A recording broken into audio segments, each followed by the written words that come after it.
दोस्तों, जिस घड़ी का आपको इंतज़ार था, आखिर वो आ ही गया।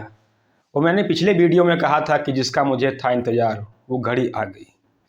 और हमारे जो 27-28 निर्दोष भारतीय पहलगाम में 22 अप्रैल को मारे गए थे, जिनकी धर्म पूछकर हत्या की गई थी, उसका बदला भारतीय सेना ने ले लिया है।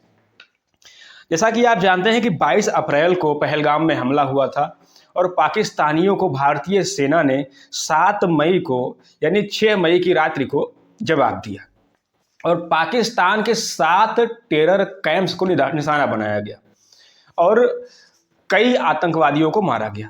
भारतीय सरकार, हमारी सेना का दावा है कि लगभग 100 आतंकवादियों को इस ऑपरेशन में मार गिराया गया। इस ऑपरेशन का नाम रखा गया था ऑपरेशन सिंदूर। जैसा कि आप जानते हैं कि जब हमारे टूरिस्ट पहलगाम में थे तो वहाँ उनकी पत्नियों के सामने उनकी हत्या करी गई और कहा गया कि कलमा पढ़ो, उनका धर्म पूछा गया, तो जवाब भी धर्म बताकर ही दिया गया। भारतीय सेना और सरकार की इच्छा थी कि हम बहुत बड़ा युद्ध नहीं करेंगे, हमें सिर्फ आतंकवादियों को जवाब देना है, इसके बाद ऑपरेशन रोक देंगे। कोई एस्केलेशन नहीं चाहते थे और ना ही युद्ध चाहते थे। लेकिन आप जानते हैं कि पाकिस्तान कितना लुच्चा देश है। पाकिस्तान के अंदर हमारी भारतीय सेना ने ऑपरेशन किया और उसने हमारे एक भी ड्रोन्स, एक भी मिसाइल्स, एक भी फाइटर जेट को इंटरसेप्ट नहीं कर पाया, नहीं रोक पाया। यानी टारगेट 100% एक्यूरेसी के साथ अचीव हुआ। अब जवाब देने की बारी थी पाकिस्तान की, क्योंकि वो दुनिया को कहता है हम न्यूक्लियर पावर है, न्यूक्लियर पावर है, हम मुस्लिम कंट्रीज में सबसे ज़्यादा ताकतवर है। तो इतनी बड़ी बेइज्जती को वो कैसे बर्दाश्त करता। उसने भारत को जवाब दिया और 7 मई को या 8 मई को उसने पलटवार किया और भारत के 16 मिलिट्री बेस को निशाना बनाया। ध्यान रहे, भारतीय सेना ने सिर्फ और सिर्फ पाकिस्तान के आतंकवादी कैंपों को निशाना बनाया था, लेकिन पाकिस्तान ने भारतीय मिलिट्री बेस को निशाना बनाया। लेकिन आप जानते हैं कि सरकार ने, वर्तमान सरकार ने, मोदी सरकार ने लगभग 11-12 वर्षों में देश की सुरक्षा के लिए तगड़े प्रयास किए हैं और हम लोगों ने, देश ने, सेना ने ऐसी व्यवस्था की है कि जो फाइटर जेट्स हैं, मिसाइलें हैं, ड्रोन्स हैं, ये भारत में आकर ज़मीन पर गिरने से पहले ही हवा में मार गिराया जाए।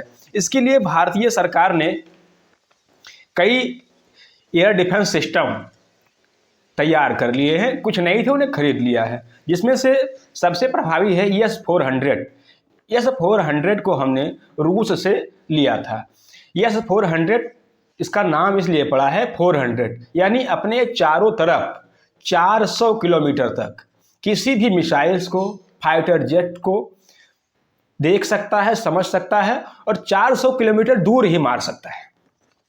इस अभियान में इसकी ज़बरदस्त भूमिका रही। इसके साथ हमारे पास है Akash surface to air missiles system.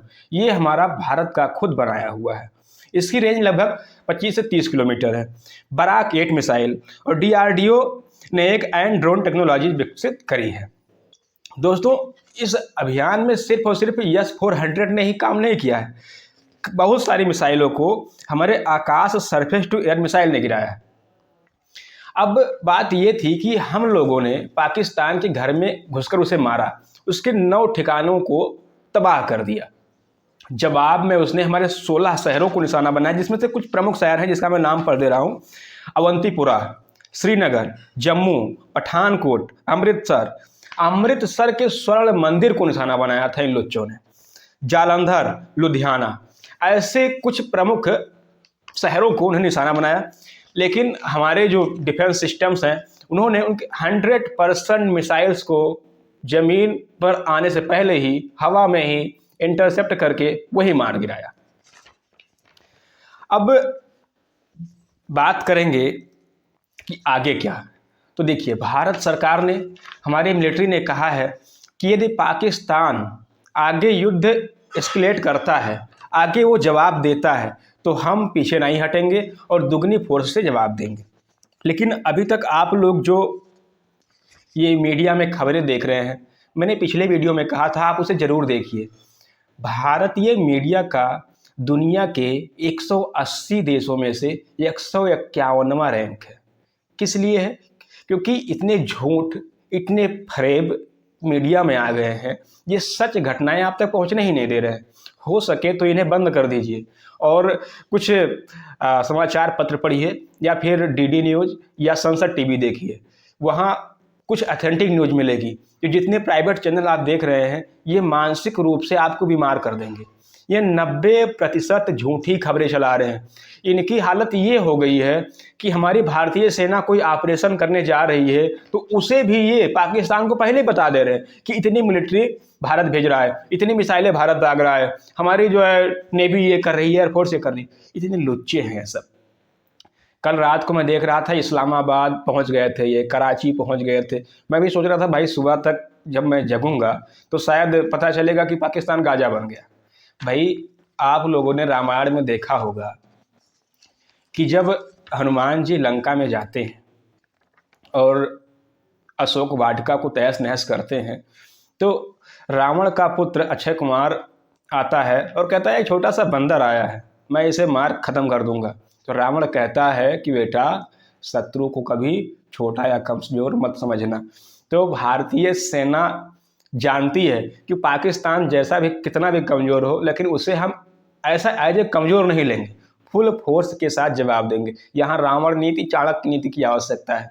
भारतीय सेना प्रोफेशनल आर्मी है। आप चाहते हैं कि पाकिस्तान नेस्तो नाबूद हो जाए, तो भाई वहाँ सिविलियन है, कुछ इंटरनेशनल लाज है, कानून है, उनका फॉलो करना जरूरी है, अनिवार्य है। कोई भी सभ्य देश ऐसे नहीं चल सकता। भारत दुनिया का सबसे बड़ा डेमोक्रेटिक कंट्री है, भारत दुनिया का सबसे विशाल संविधान वाला देश है, भारत दुनिया का सबसे बड़ी आबादी वाला देश है, भारत दुनिया का सबसे बड़ी आबादी में सबसे युवा आबादी वाला देश है, भारत दुनिया का सबसे फास्ट ग्रोइंग इकोनॉमी वाला देश है।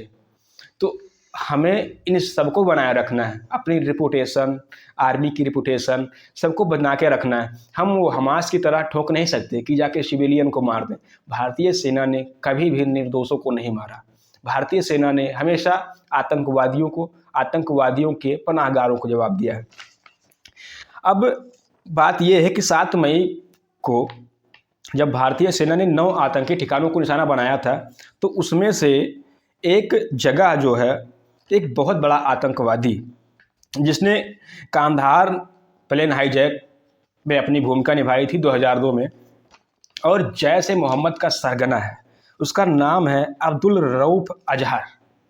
सबसे बड़ी उपलब्धि भारत की यह थी कि इस अभियान में, जो ऑपरेशन सिंदूर में, भारत ने पाकिस्तान के सबसे मोस्ट आतंकवादी अब्दुल रऊफ अजहर को मार गिराया।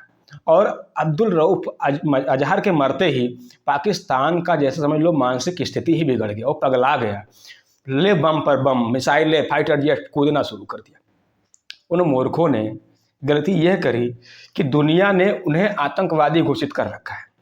यानी अब्दुल रऊफ अजहर को अमेरिका ने आतंकवादी घोषित कर रखा है, भारत ने घोषित कर रखा है। लेकिन जब वो मारा गया तब उसके जनाजे में ISI, पाकिस्तान आर्मी, वहाँ के नेता, पुलिस सम्मिलित हुई। अब सोचिए कि आतंकवादी ही आर्मी है या आर्मी ही आतंकवादी है या दोनों सगे मौसेरे भाई हैं।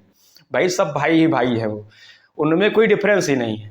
तो भारत ने दुनिया को दिखाया है कि देखिए पाकिस्तान की क्या स्थिति है और पाकिस्तान को जवाब दिया जा रहा है। इसके साथ यदि आप समझ रहे हैं कि सिर्फ और सिर्फ हमला हो रहा है, ऐसा नहीं है।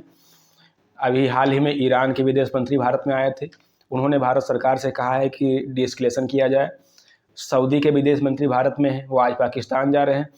खबर यहाँ तक आई है कि पाकिस्तान के नेशनल सिक्योरिटी एडवाइज़र ने हमारे भारतीय national security adviser Ajit Doval ji के पास फ़ोन लगाया है, उनसे मिन्नतें करी हैं कि कृपा करके हमें बख्श दीजिए और कम से कम एक मिसाइल तो भारत में गिर जाने दीजिए जिससे हम अपनी इज्जत बचा सकें। तो पाकिस्तान की बहुत बुरी हालत है। अभी उनकी जो है फाइनेंस मिनिस्ट्री ने पोस्ट किया है ट्विटर पर, आप देखिएगा, शायद वीडियो में मैं लगाऊंगा स्क्रीनशॉट यदि मिलेगा मुझे तो, कि मेरी स्थिति बहुत ख़राब है, दुनिया के मेरे सहयोगियों जितने देश हो, कृपा करके हमारी कुछ फाइनेंशियल मदद करिए और जो भारत से युद्ध चल रहा है उसे हमें बचाइए। हालांकि पाकिस्तान कह रहा है कि मेरा ट्विटर अकाउंट ही हैक हो गया है, अब क्या सच्चाई है पता चल जाएगी। तो भारत मजबूत जवाब दे रहा है, आप सबकी इच्छाएं पूरी होंगी, लेकिन सिर्फ और सिर्फ अंधी बॉम्बिंग नहीं होगी। पाकिस्तान यदि भारत की तरफ आंख दिखाएगा तो उसे मजबूत जवाब दिया जाएगा। दूसरा, अभी आज ही ट्विटर पर, अभी तक मैं ही कह रहा था, भारतीय सरकार ने, हमारी डिफेंस मिनिस्ट्री ने भारत की मीडिया को लताड़ लगाई है कि कृपा करके थोड़ा ईमानदारी से रिपोर्टिंग करो। हरियाणा के मंत्री अनिल विज ने कहा है कि आप न्यूज़ में इतने सायरन बजा रहे हो कि यदि सच में बम गिर जाए और सच में हम सायरन बजाना शुरू कर दें अपने शहरों में, तो भारत की जनता समझेगी कि ये न्यूज़ वाला सायरन बज रहा है। इसलिए कृपा करके थोड़ा तो प्रोफेशनल हो जाइए। आपको अपनी इज्जत का कोई ख्याल है नहीं, वो पहले बोल चुका हूँ। भारत की इज्जत बचा के रखिए।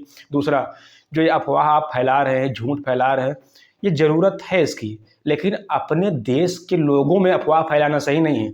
देखिए, सैन्य विज्ञान में आप लोग पढ़ते हैं कि मनोवैज्ञानिक युद्ध अनिवार्य होता है। मनोवैज्ञानिक युद्ध में अफवाह एक अनिवार्य एलिमेंट्स है। तो अफवाह हमेशा शत्रु की सेना में फैलाया जाता है, अपने देश के लोगों में नहीं। अपने देश के लोग गुमराह नहीं किया जाता है।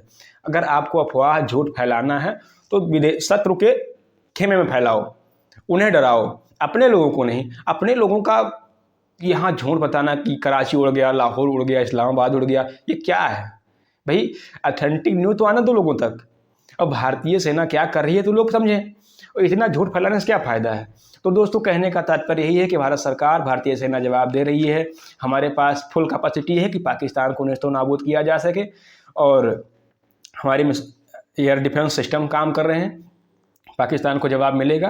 पाकिस्तान यदि युद्ध को एस्केलेट करना चाहेगा तो उसे जवाब मिलेगा। लेकिन यदि पाकिस्तान हाथ जोड़कर, नाक रगड़कर भारत सरकार के पास आता है कि कृपा करके युद्ध खत्म करिए, तो भारत सरकार का भी मूड है कि युद्ध खत्म कर दिया जाए। भारत सरकार युद्ध नहीं चाहती है, क्योंकि भारत पर यह युद्ध थोपा गया है। भारत ने युद्ध शुरू नहीं किया है, और यदि युद्ध थोपा जाए तो उसका जवाब मजबूती से दिया जाना चाहिए। और यही सूचना आप तक पहुंचानी थी। यदि आप कुछ और जानना चाहते हैं तो कमेंट में लिखिए। मिलेंगे नए वीडियो के साथ। जय हिंद।